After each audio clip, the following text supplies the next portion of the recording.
Before we jump into today's episode, I want to tell you about something new and something cool that we just made for you. I wrote it myself. Now, here's my assumption. If you are listening to this podcast, it probably means that you want to build long-term wealth with a rental real estate portfolio, and you would probably like to do it with some creative financing. And as I talk to people who want to do that, I know a lot of questions come up, and I thought there's really no great single resource that really captures the entire picture of how that works. But I have solved that problem because I have written a new PDF that is just for you, and it's called the Step-by-Step Guide to Buying Your First or Next Rental Property Without Relying on a Lender to Approve You for a Loan. Like I said, I wrote this thing myself, and if I do say so myself, it's pretty thorough. And in this, you're going to learn a few things. I'm going to teach you about the 3 key strategies to find and negotiate quality off-market real estate deals that nobody else even knows are for sale. I'm going to teach you about what I call the yeses framework for getting off-market sellers to accept your offers. And then I'm also going to teach you the 11 simple steps that you need to take to get your first or your next deal accepted without needing to go to a bank and apply for a loan and just hope that they give it to you. So if you would like to get this free downloadable PDF, just go to rentalwealthguide.com and you can download it right now. rentalwealthguide.com and get your download of the step-by-step guide to buying your first or next rental property without relying on a lender to approve you for a loan. Now, on with the show. Successful real estate investing isn't all about we buy houses and motivated sellers. That's the lowbrow approach, and it gives real estate investing a slimy reputation. Gross. There is a better way, a more genuine, human approach. We are thoughtful real estate entrepreneurs, and this is sleaze-free real estate investing.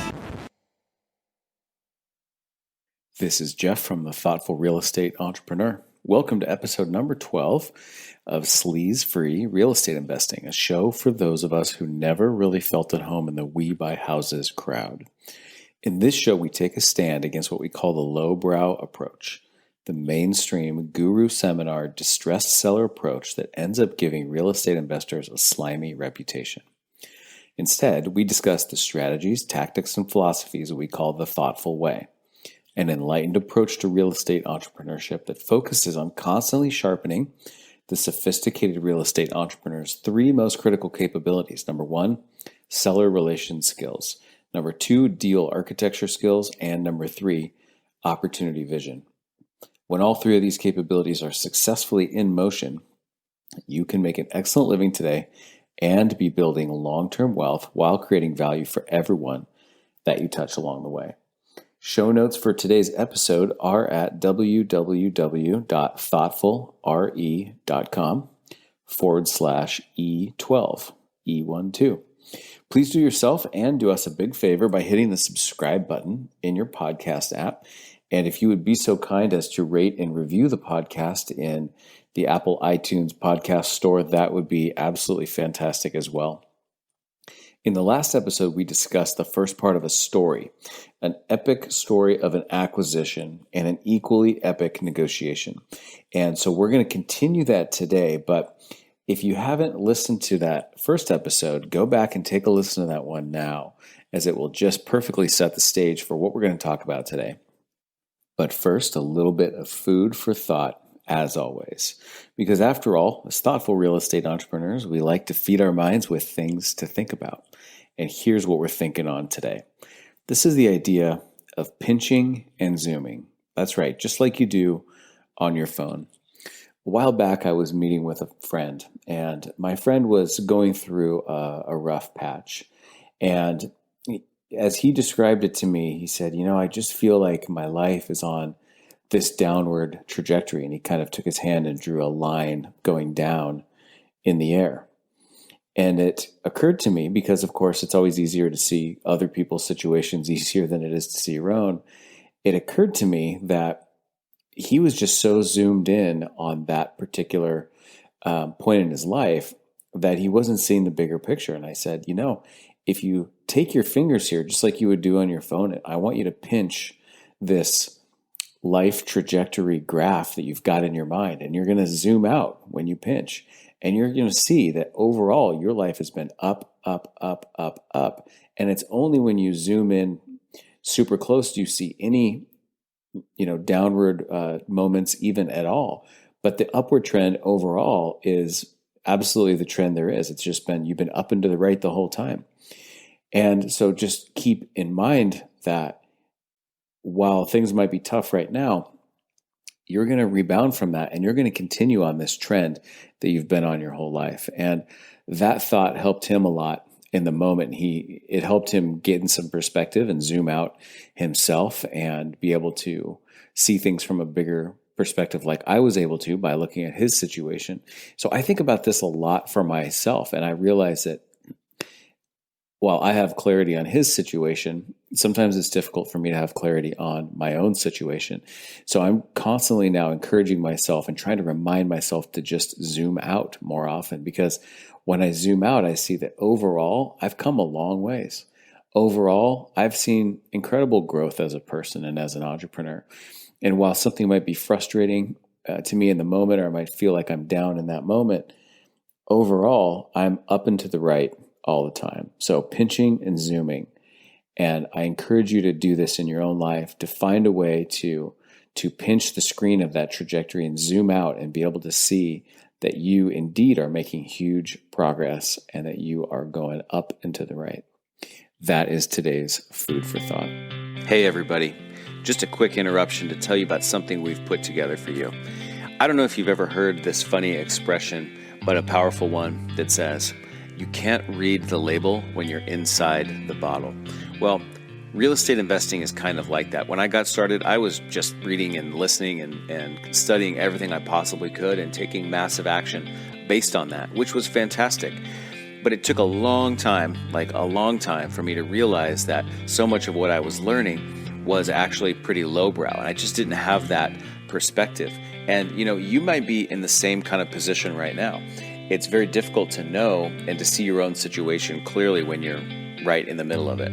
So we've created a free PDF guide available for download. It's just for you guys as listeners to Sleaze Free Real Estate Investing, not available to anybody else. And it's called 5 Critical Mistakes That Make Most Real Estate Investors Accidentally Lowbrow. So you can go get this right now if you'd like it, this free PDF guide at pod.thoughtfulre.com. pod.thoughtfulre.com. Go grab it and see if you are making any of these 5 critical mistakes. All right, moving on to the main course for today's episode. We are going to continue and wrap up the story of an epic acquisition that I was recently a part of. So I would absolutely encourage you to go back and listen to episode number 11 and make sure you know the whole story. But here's a quick recap of where we've been with the story so far. I found a beautiful historic building about a year and a half ago in a great part of my town. And its physical setup is really interesting. Actually, its physical setup is very standard, but its legal entitlements situation is kind of unique. It's one physical building, one physical structure, but with a lot line drawn down the middle of the building. And it created about 2 ends of the building. One's about 60% of the overall size, and the other one's about 40% of the overall size. And so these 2 different sides of the building were owned by 2 completely separate and unrelated owners. And that creates a really unique type of situation. So the smaller side of the building was owned by Cindy and her brother Stan. And then the larger side of the building was owned by Larry and his wife, Mona. And I originally came into this opportunity because Cindy and Stan wanted to sell me their side of the building. And I also spoke with Larry and Mona, but they weren't ready. They weren't feeling accepting an offer at that time. So I proceeded to just work with Cindy and Stan, and I put their side of the building in contract. And the due diligence process just took a very long time. And I had the property in escrow for 6 months. And during most of that time, Cindy, who was the main point of contact, was really kind of MIA. I had long stretches of periods where I couldn't even get a hold of her at all. And ultimately, the deal died, and I had to terminate my purchase transaction because I couldn't reach her anymore, and my $10,000 of earnest money was about to become at risk, and I didn't feel like we had properly finished negotiating the deal and in a way that would allow me to really move forward. So how it ended was, at the last episode, I was feeling frustrated. I had this beautiful building, very rare and unique. I'd been in escrow for months. I'd spent dozens and dozens of hours on it. I had probably spent about $1,000 in due diligence costs. And here I have these kind of uncommunicative, unreasonable people. Larry and Mona on the other end of the building won't cooperate. And I'm just kind of feeling defeated. But then part 2 of the story begins. So as I mentioned in part 1, as a last-ditch effort before I terminated my purchase agreement, I decided to pass the deal around to a few of my friends and peers. And so I just put together a nice, maybe 2-page write-up about this deal. And I said, here's why I think this is special. I'm not going to be able to close on it, but I'd love to see this deal get closed in good hands. And I sent it out to several people. And several people did write back and say, this is really cool. It would be cooler if you could buy the whole building, but timing's not right for me. And ultimately, no one was able to do that. Well, about 3 months later, after I terminated my transaction, one day, on the same day, two different friends who I had previously shared this deal with, forwarded me an email. And the email was of a listing with a commercial real estate brokerage. And it looked to me, from looking at this, that Cindy and Stan had decided to go ahead and list their side of the building with these commercial real estate agents. So I thought about it for a little bit, and I called the listing broker and I introduced myself and I said, hey, you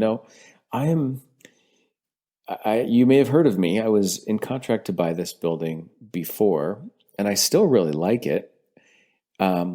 I'm kind of a unique buyer in the sense that I've already done my due diligence, and I wouldn't need to be starting over with that. And if you don't have other buyers beating down your door, I'd love to take another run at this. So the broker goes and talks to Cindy and Stan, his clients, and he comes back and says, okay, they say they'd be willing to entertain a new offer from you, but it would have to have substantial, hard, earnest money because they feel like they were burned the first time that they worked with you. 6 months went by and then you didn't close. And I, of course, saw it from a slightly different perspective, that they were difficult for me to work with, but that was their perspective. And I said, okay, I think I understand that. And then the broker sort of casually says, this building, the feedback we're getting from all the potential buyers is that they'd like it a lot more if they could get the other end of the building too. But, those other people, they might be willing, I'm not really sure. But I think those people may be willing to sell their side of the building. So, of course, he's referring to Larry and Mona. And I just kind of note this to myself and I go, okay, interesting. The broker thinks that these people would be willing to sell their side of the building. And he says, if you wanted, I would submit an unsolicited offer on your behalf to them to see if they would sell. And I said, okay, great. Let me think about all of this, and then I'll get back to you. Okay, well, a little bit of time passes, and I'm thinking about if and how I want to pursue this, because I, too, don't want to spend a bunch more time and money pursuing a deal that might not go anywhere when it didn't go anywhere the first time. And so meanwhile, my coach, Greg, comes to town, and we've scheduled a day to be together and out on the streets of Portland and seeing what's going on and taking a look at some projects, taking a look at some deals. And so one of the things I decided to show him is this particular building. And so we pull up to the building in the middle of the day and he goes, oh my gosh, you have to find a way to buy this. This is unbelievable. It's rare. There's not a bunch of other buildings like this anywhere in the city.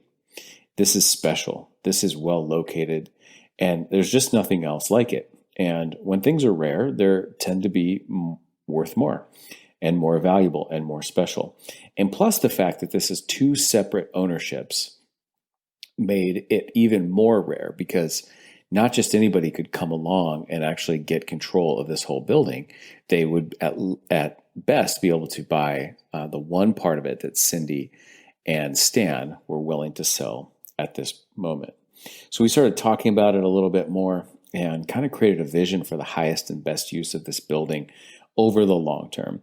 And I started to envision a beautifully renovated property that really continued to highlight all of the historic charm of the building, with a beautiful restaurant, fine dining in it, a high-end cocktail bar, maybe even hotel suites above at some point. And so a couple days after my in-person day with Greg, I decided to call the brokers back. And I called the brokers back and I said, okay, I'd like to write an offer on Cindy and Stan's side, please.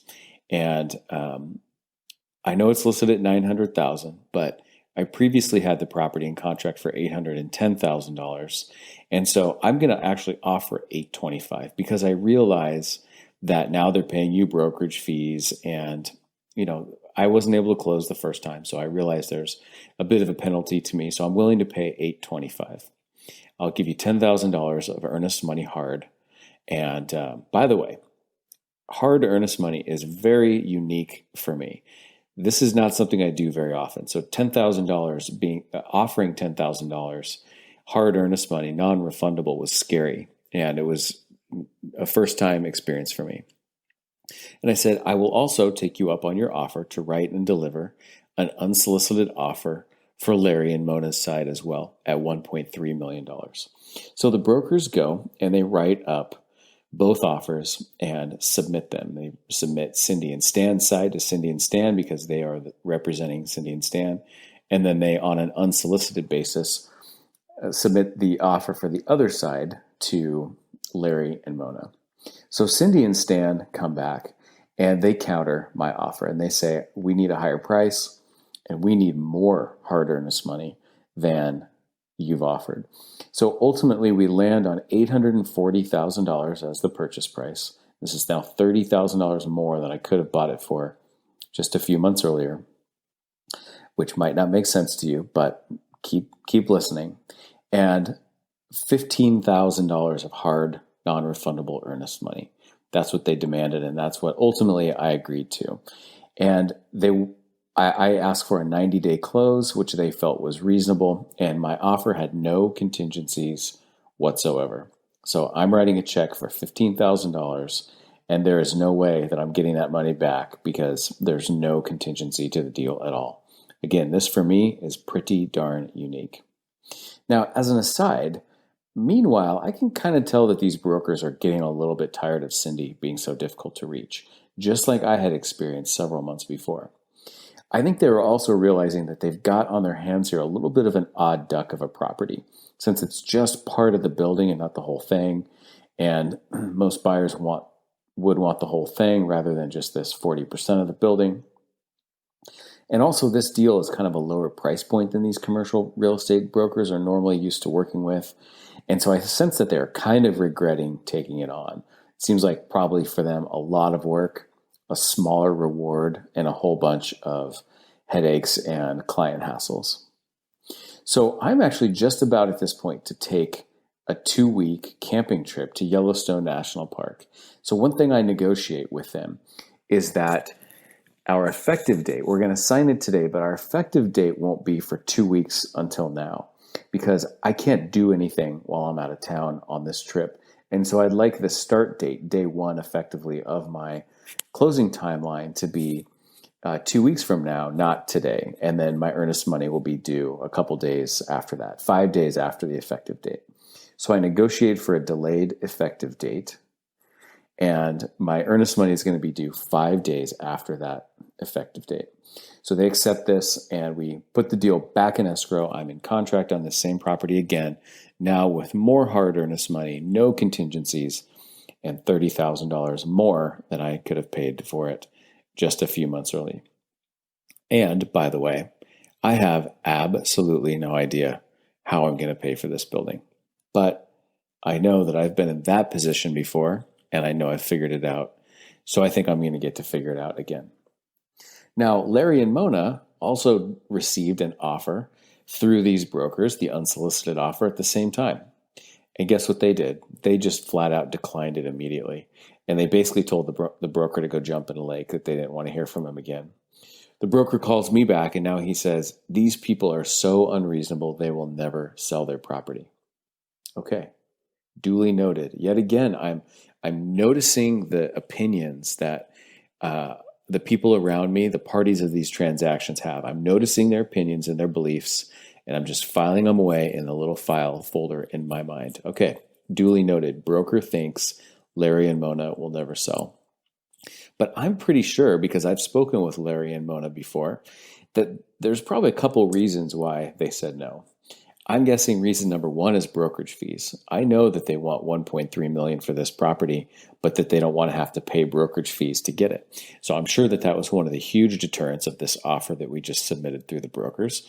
And secondly, I also know that they want to do a 1031 exchange, and they want to make sure they have the flexibility to get their 1031 exchange done on their timeline. And at this moment, they don't know what they would exchange into, and they don't want to be in a race against the clock to find something. So they ideally want to find something in advance of even selling this property or agreeing to sell it. So I head off and I take my camping trip to Yellowstone National Park. And the second I get back, I call Larry and Mona and I ask if I may come back and present them with a new offer, one that I think that they will like better than what I had spoken with them about the previous year and better than what the brokers had submitted to them recently. I reiterated my sincerity about wanting to be the buyer of the building and remind them that they had told me, actually, the previous year, that they thought it would be great if I was the next person to own the building. So here was my plan. My plan was this. My earnest money on the property with Cindy and Stan was going to be going hard, becoming non-refundable on Friday. So I went to meet with Larry and Mona on Wednesday and tried my best to get it under contract.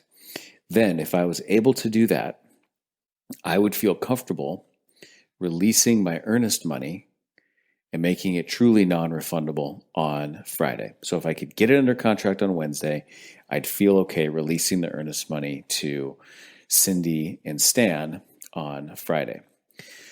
Larry and Mona would know that I was buying Cindy and Stan's side, but Cindy and Stan and their brokers would not know that I was buying Larry and Mona's side. In fact, they would think it was impossible to buy Larry and Mona's side. Now, why does that matter? Well, it mattered because any negotiating power that I wanted to maintain with Cindy and Stan would evaporate if they and their brokers knew that I was buying the other side from Larry and Mona too. And that if I had hard earnest money with Larry and Mona, then the brokers and Cindy and Stan would not believe me if I threatened to not close on their side. So that was my plan. So I went to Larry and Mona on Wednesday, as I promised. And I did my very best pitch that I possibly could. I hit emotional side of things. I hit the rational side of things. And what I proposed to them was that we agreed for me to buy the building now, but that we kept our closing timeline flexible. And what I proposed was not a closing date, but a closing formula, in other words.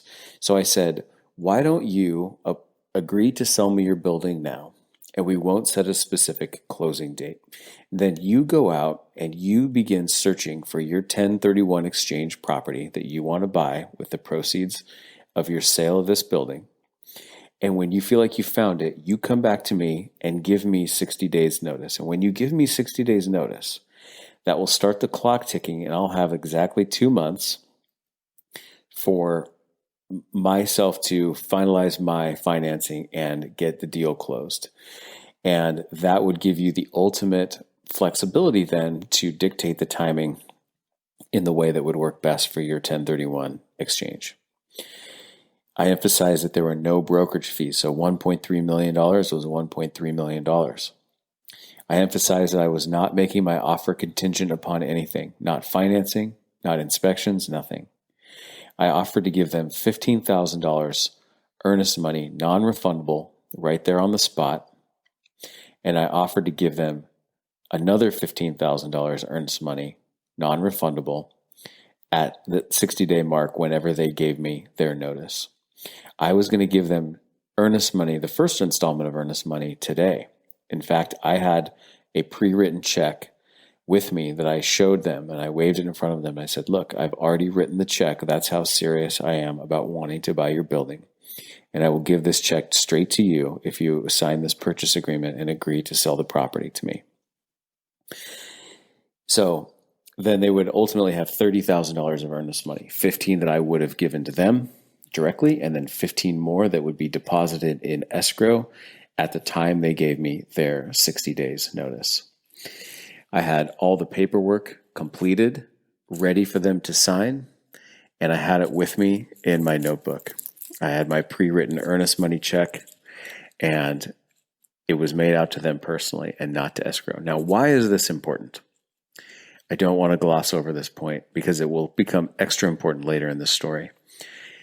In order for a contract to be binding legally, there has to be consideration given and received, meaning you have to give something of value to the other person and they have to receive it. And in the case of real estate, that's generally earnest money.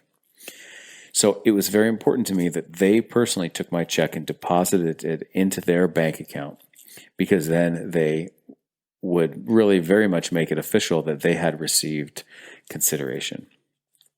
Mona's biggest concern with my proposal was wanting to know how I was going to finance it. And I told her I had multiple options, some private lenders, some bank-like lenders, even other private notes that I already had at my disposal. And that as we got closer and as the 60-day mark was triggered by them, that I would be able to select one of those choices, but that I was going to have multiple irons in the fire so that I'd have lots of options and ways to make it happen. She still seemed unhappy with that answer, however. But then Larry kind of jumps to my aid and he says, Mona, he's got $15,000 of hard earnest money on the line. And when you give him 60 days notice, it'll go to $30,000. So he's got skin in the game and he's motivated to make sure that he can close. So you shouldn't worry about where his financing is coming from, which was great that he was jumping up to help me and actually be on my side of that argument. But truthfully, just like the other side of the building with Cindy and Stan, I had no idea how I was going to pay for that building. But I'd been in that spot before, and I knew I'd get it figured out. Now, a side note, it's just a funny story. I had a coaching call scheduled with my coach that day at that time. And when the time came, I could feel the phone buzzing in my pocket, but I was so close, sitting at their dining room table, getting them to say yes. So close that I got up and I excused myself and asked if I could use their restroom. So I went to their restroom and pretended to use it while I was actually just texting Greg back frantically saying, I think I've almost got this deal done. I've almost got it done. I'll call you as soon as I leave. So I went back out to their dining room table and they were signing the agreement. I gave them the $15,000 earnest money check and I calmly left, pretending to not be excited, but it was just an act. I was so excited. I got in the car, I called Greg immediately, and I was so unbelievably pumped. So here's where I was. I had gotten Cindy and Stan in contract for $840,000 with $15,000 of hard earnest money and a good, nice, long timeline to close. I had gotten Larry and Mona's side of the building in contract for $1.3 million with hard earnest money of $15,000. So I'm out $30,000 total right now and a very long timeline to close. But I didn't know exactly how long because they were going to be the ones to determine when that 60-day clock started ticking. So I'm out $30,000, a hard and non-refundable earnest money. And it's going to go to 45 when I get that call from Mona and Larry. I've never been in this position before. I've never had $1 of hard earnest money out before. And now I've got 30, soon to be 45,000. That was scary for me. But I'm the first person to ever have control of both sides of this building. And Cindy and Stan and their brokers, they don't know. They don't even know that I've got the other side under control, and they're not going to know. All right, so here is my plan of attack. I'm going to first tackle Cindy and Stan's side because it's likely that it's going to be the first one to close. Even though I don't know exactly the timing of Larry and Mona's closing, it looks like Cindy and Stan's is going to be first. So how am I going to finance this thing? So what I decide to do is to sell a fiveplex that I own. And the fiveplex has got a private lender on it, and that private lender does not really want to be paid off. And if I were to sell that property, they wouldn't require me to pay them off. They'd actually allow their loan just to be moved to the new property. So that's my plan A. So I go ahead and I list my fiveplex, but the risk is I just don't know how long it's going to take to sell. I don't know if it's going to close on time. It's kind of a leap of faith. I explore backup plans, privately financing it with another individual or a bank, but selling the fiveplex is still very much my plan A by a long shot. So I list the fiveplex and it goes pending immediately. And I get all excited. And then the buyer bows out during the inspection contingency. And then it goes back on the market and same thing happens. Buyer terminates again. And so I'm starting to get worried now. And the third time the fiveplex goes pending, and this time it seems to stick. And it looks like we found just the right buyer, and I'm feeling more optimistic, but there's still a lot riding on this. And here's the problem. The closing date is set for 1 week after my scheduled closing date with Cindy and Stan's place. So I've got myself a little bit of a problem. And I realize what I'm going to need to do is to renegotiate the closing date with Cindy and Stan. And so the question isn't if or how I'm going to renegotiate it, but when do I try? And I decide that after thinking about it, that I'm going to have a lot more leverage in this conversation, adjusting the closing date, if I wait till the last minute.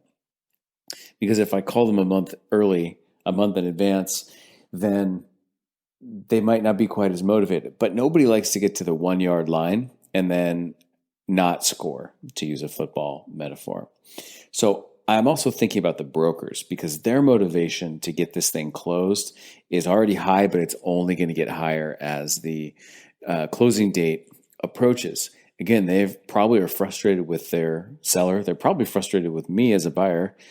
Their property is a bit of an odd duck, and they certainly don't want to start over. I also know that Cindy is trying to buy her beach house, and Stan really needs the money. So I feel like the closer we get to their payday, the more likely they're going to be to work with me to change the closing date a little bit, because they're not going to want to come that far and then turn back. So about a week before closing, I call the broker and I tell them that I'm going to need an extension. And I emphasize that I only need this extension because I have another property that's selling. It's closing, and we're through the inspection period. And it looks very much like it's coming together, and this is the funding I'm going to be using for my purchase. And so the broker says, well, I think that's probably pretty reasonable. Let me get back to Cindy, because I know Cindy is probably scheduled to close on her purchase of her 1031 exchange property right after this building closes here. So she says back to the broker, well, I will extend, but there's going to have to be a fee. And I'm perceiving this as her just posturing and her just being obstinate, because I don't think she really has any choice. And so I actually go back to the broker and I say, come on, does Cindy really have a choice? I mean, is she going to walk away from her deal and her hard-earned this money? And so this is where I have to play a little bit of chicken. I have to do a little bit of bluffing, because if these brokers and Cindy knew that I had hard earnest money down to buy Larry and Mona's side of the building, then I'd have no leverage, because they'd know that there's no way I'd be backing out of buying both sides of this building. But they don't know that. And it's so important to me to make sure they don't find that out. So I push back and I say, look, we're going to extend and I'm not going to pay a fee. And so we keep going back and forth. The conversation's a little bit tense. It's right around Thanksgiving. My wife and I are on a road trip to meet family. But what I'm silently doing is making them feel the risk of this deal falling apart, because my only leverage here is my ability to just walk away. Now, yes, I'd be walking away from $15,000 of earnest money, but I'm putting the pressure on them for them to feel the risk of this deal falling apart yet again, and them not getting this thing closed when they need it to get closed. So eventually we agree to a small fee of about $700 that I will pay in additional purchase price, which will compensate them for some extra interest that they will accrue on their own loan from the change of the closing date. And meanwhile, though, in my head, I'm thinking to myself, I cannot wait for these brokers to find out that I had Larry and Mona's property under contract all along. I can't wait for them to find out that I had totally outwitted them and played them. And that was the emotion going through my head at that point, which was a very competitive and kind of a negative emotion, really. So we'll circle back to that later in the story. So about a week before my closing with Cindy and Stan on their side of the building, I get a call from Mona. And Mona says that this 60-day timeline thing that we had designed for their benefit was actually not proving to be a benefit to them at all. It was actually proving to be a hindrance. And she said she was out there trying to make offers to buy her replacement properties, and all her offers had 60-day closing timelines. But she felt like that 60-day closing timeline in a competitive seller's market was making her offers not competitive enough. So she was getting turned down on her replacement offers. So Mona is pretty bossy, and I can tell that she's had a lifetime of getting her way and pushing people around and kind of acting like a bulldog. So Mona says to me, Jeff, we're going to need to make this a 30-day window of closing instead of a 60. And I'm going to need you, Jeff, to provide pre-approval letter or a proof of funds. So I respectfully push back, and I let her know that the 30-day window is not what we agreed to. A 60-day window is what we agreed to. And that if I can close faster and help her out, I would love to do that. But I can't make any promises on that because I'm focused on delivering on the commitment that I actually made. Now, she doesn't like this message. And I again have to tell her respectfully that no, I don't need to provide you with a pre-approval letter or a proof of funds because my purchase of your property is not contingent on financing. I have hard earnest money on deposit with them, and I frankly don't need to provide proof of funds or a pre-approval letter. But I reassure her that I want her to feel comfortable with everything, and I'd love to sit back down and just continue to talk about it and continue to get them comfortable with where we are to see if there's anything else I can do to help. So I asked to come again to their house at the time that's convenient for them and just continue to discuss it. And Mona declines. She doesn't want me coming to her house anymore for some reason. So that's an interesting little turn of events. So she says, well, if I can't get these things, I'm probably going to cancel our contract. Now, this is a big problem for me because I'm just about to spend a week later $840,000 buying Cindy and Stan's side of the building, which I would not do if I wasn't going to be able to buy Larry and Mona's side of the building. Plus, the contract doesn't have any provision for them to be able to cancel their sale of the property to me. So I decided I need to up the level of the firmness of our conversation a little bit. And I, with the help of my attorney, draft a letter that firmly reminds them that we have a binding agreement. I am working to perform to the letter of our agreement, and I expect them to do the same. And her attorney then gets a copy of the letter and apparently clarifies for her that she is indeed wrong and that I am right. And she actually then sends me an email and apologizes for causing any problem. Now, this again is why it was so important for me to make sure that the first batch of earnest money I gave them went to them and not to escrow. Because they had $15,000 of my earnest money on deposit in their own bank account now for 2 months at this point. So it really reemphasizes the legitimacy of the contract because significant consideration was indeed given and received.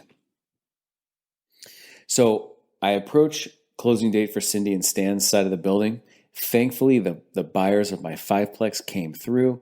They performed on time, and that gave me the funding I needed to close the property. So I closed on that side of the building and I took ownership. And I called Larry and Mona, and I just wanted to keep them up to date. And I wanted them to know that I was not now the guy who was buying the other side of the building, but I'm now officially their neighbor. I'm the guy who owns the other end of the building. And I feel like this is going to increase my credibility in their eyes because obviously I found a way to take down the other side of the building. Hopefully this will ease Mona's mind that I have the ability to pay for her side of the building as well. Mona asks yet again, where's your financing coming from? And I tell her that I'm still evaluating all my options and I'll be waiting for her to give me that 60-day notice to close. So more time passes, about 2 or 3 weeks, and I get a call from Mona. And she says that they are in contract to buy their replacement properties. And so I write back, actually she had sent me an email. So I write back and I said, just to clarify then, is this your 60-day notice? And she says, yes, this is my 60-day notice. I want $20,000 more in escrow. I want a 15-day extension on my 60-day notice, and you still need to send me that pre-approval letter. So again, she continues to, first of all, not really track the details very well, but secondly, just demonstrate her bulldog approach to everything. She's used to pushing people around. So I, again, respectfully clarify that my additional earnest money due per our agreement is $15,000, not $20,000. And I will deposit that with escrow upon receiving her 60-day notice. And I just wanted to confirm that this is indeed that 60-day notice. I tell her also a 15-day extension is not currently part of our deal, that I would be amenable to discussing that with her, but it's not currently part of our agreement. And I told her again, no to the pre-approval letter. And she continues to push back. So again, I get my attorney involved. We send yet another firm message. And yet again, her attorney apparently clarifies that she is indeed wrong and does not get to just arbitrarily make changes to the agreement at her will, and that I'm right. And then she apologized once again. So here we are now, 2 months to go. She's given me 60-day notice. I've got 2 months to get this thing closed. And by the way, I still have no idea how I'm going to be funding this $1.3 million purchase, but I've been in this spot before. Now, this is about the middle of December 2018. 2 months is going to make this the middle of February 2019. Well, that closing date happens to be smack dab in the middle of a trip that I'm scheduled to take to Australia to celebrate my wife's 40th birthday. So not only do I have no idea how I'm going to fund this property acquisition, I am going to have to find a way to do it on a short timeline and get it closed from another continent. More drama continues to come up. Before long, I get a phone call from a leasing agent who's a commercial leasing agent in the neighborhood. And he says to me, hey, I heard you just bought the building where this big retail space is. And I actually had not bought that side of the building yet, but I just kept my mouth shut and I kept listening. And he said, I hear your tenant is about to go under and is going to be moving out. I've got somebody else who might be interested in the space. Well, this is news to me. This tenant is about 50% of the overall income stream on Larry and Mona's side of the building. This would be important to know if half the income each month is about to dry up. So I send Mona a message and say, hey, what's going on with this tenant? And I learned that this tenant hasn't been paying rent for now about 3 months. And I'm thinking, oh, well, it's nice of you to tell me, because this is now going to make my financing a lot more difficult. And certainly my cash flow after closing is going to be a lot more difficult as well. And Mona says, well, you don't have to tell your lender that the tenant isn't paying. And I'm thinking, I'm not going to deceive my lender, but I'm also not going to put myself in that kind of a position where there isn't actually enough income coming in order to pay the mortgage.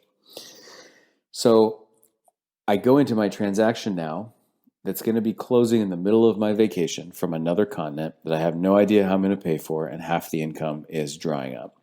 And so I decided that really the only reasonable way to get this thing done with all these challenges and circumstances is to use mostly a hard money loan. So I get a few different proposals for hard money, and I choose one. And yes, it hurts. It's expensive, and it requires a significant down payment. Of course, it is $1.3 million purchase. And so I borrow $220,000 more privately from individuals who I already work with against other properties I own in order to put the down payment together. And it's now just a couple days before I'm supposed to go to Australia. It looks like everything's coming together, but I'm not real excited about the financing on Larry and Mona's side of the building. And it's a couple days before I leave for Australia, and I kind of start freaking out. I start getting major cold feet, and I'm feeling like this is just a bad idea. I'm going to be far too stretched. So I call my coach, Greg, and he reminds me that this is not an everyday building. This is not something you just stumble across every day. That this is the kind of thing that may only come in front of you and give you the opportunity to buy it a couple times in a career. And so I decide to continue to keep moving forward. And he also emphasizes, once you put these two sides of the building together and you own the whole thing, you now have a 1 + 1 = 3 kind of effect, because you'll be the first person in a very long time to own the whole building. And it's worth more as a whole than it is as two separate parts. So I know I'm going to immediately create equity just simply through the synergy of owning both sides of the building. And I pull myself together and I decide to keep moving forward, even as I depart on my trip with my wife. So now it's a week before closing on Larry and Mona's side of the building.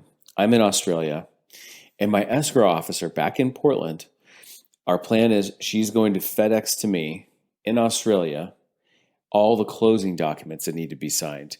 And there's a lot of them, because it's not only this purchase, there's these other small private loans I'm getting from these other individuals to fund my down payment. And I'm going to have to find a way to make sure I first receive this FedEx package in Australia. I'm going to have to find a way to get it notarized and sign all the documents in front of a notary. And then I'm going to have to get it FedExed back to her on the right timeline. So that turned out to be not an easy task at all, but that's not even the exciting part. About a week before closing, Mona sends me an email and says, all right, well, here's the calculations on the deposits that need to be transferred to you at closing. And she calculates them incorrectly by like a long shot. And even though as soon as I put the property in contract, had clearly outlined in writing, here's what I understand the deposits and the prepaid rents and whatnot to be, and I gave it to her and she approved it, she's now looking at the same information and coming up with a totally different answer. And she also tells me that because the main tenant in the building is not paying, that she's not going to be transferring to me prorated rent for this troubled tenant, because she hasn't actually received prorated rent. Because again, our deal is closing on the 15th. So I'm expecting about 2 weeks, about half the month of rent. And furthermore, she insists on transferring these deposits outside of closing rather than on the closing statement. So I'm thinking about this, and first of all, she's just miscalculated some things. But secondly, now she's insisting that her collections problems with this tenant are now going to be my collections problems, and that I'm not going to get paid for the first half of the February rent with the transfer because she hasn't actually collected it.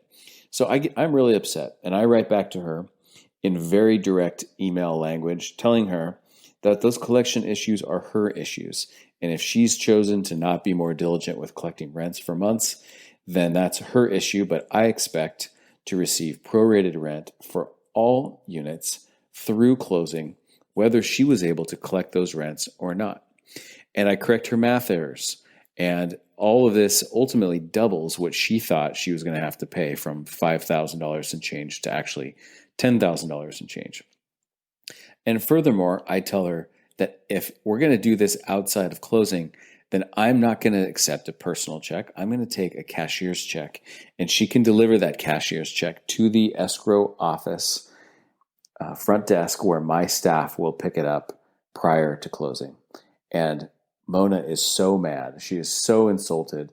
She is just so used to getting her way and to pushing people around, and to have somebody push back and point out the things that she has done wrong did not really sit well with her. Now, we talk a lot about seller relations here, and seller relations are so important to the way we as thoughtful real estate entrepreneurs do business. But we're this deep in a transaction, and it's just been an absolute battle.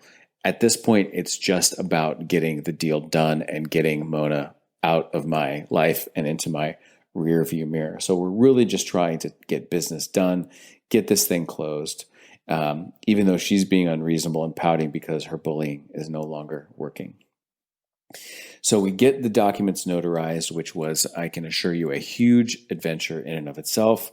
Turns out a notary in Australia is a very different thing than a notary in the United States. A notary in Australia is actually a full-fledged lawyer.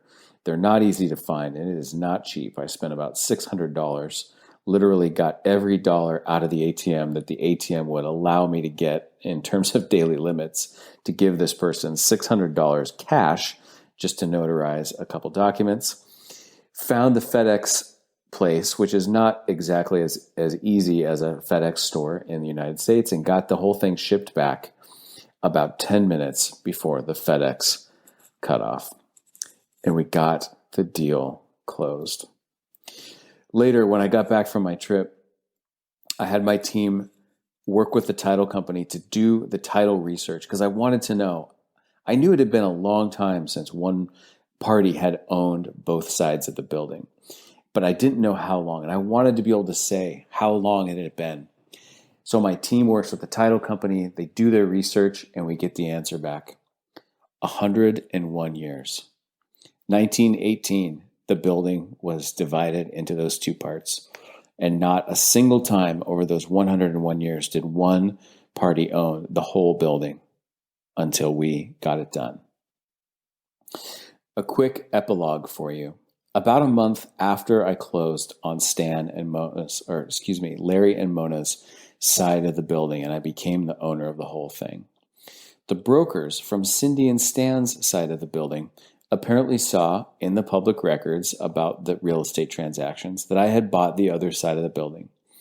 And he sent me an email saying, "Hey, congratulations, I saw that you bought that building. It's that side of the building too." And what I found is that desire I had previously felt to just absolutely stick it to them and say, "Ha, I had it in contract all along. And if you'd known that, then you would have known I was bluffing when I said I wasn't going to close on Cindy and Stan's side," and et cetera, et cetera. But that whole desire had just completely waned. And so instead, I just simply said, "Thank you." I said, "Yeah, we put it in contract back in August," which was basically like giving him one and letting him do the math and come up with two. So hopefully he still kind of came to the same realization that I actually was in contract a lot of that time. But interesting self-observation, my desire to really stick it to those guys totally waned. So a few lessons we learned that I just want to make sure that don't get lost on you as you wrap up this story. First of all, gather intel on all the people that you're working with, all the people involved in the transactions. Gather intel on their attitudes and their perceptions, but just keep it to yourself. It's really interesting when you start to notice that, okay, the brokers have an opinion that Larry and Mona will never sell. Cindy and Stan have an opinion that Larry and Mona are very difficult to deal with. Those are just interesting insights that you tuck away, you note them, and you tuck them away in your own little file folder in your mind. Number 2, when you play your cards is just as important as what cards you play. So for instance, when I was renegotiating the closing date with Cindy and Stan, I know I needed to play that card, but the timing of when that card got played was very, very important. And I decided to wait until later because I felt like that card would carry a lot more weight later in the transaction. There's rarely any benefit to giving people more information than they really need to have. So for instance, if Cindy and Stan and the brokers knew that I was buying Larry and Mona's side of the building with hard earnest money, which I could have easily just mentioned casually to them, then all my leverage would have been gone in my negotiation with Cindy, Stan, and the brokers. And so it's important to just gather information, but keep it to yourself unless you really need to be sharing it with others.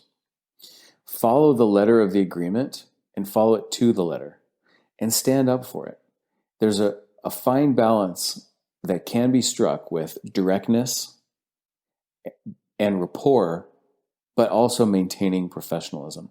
And as I look back on my conversations with Larry and Mona, I had to be very firm, but I feel really good that I never stepped out of maintaining a strong sense of professionalism and simply sticking to my guns with firm professionalism.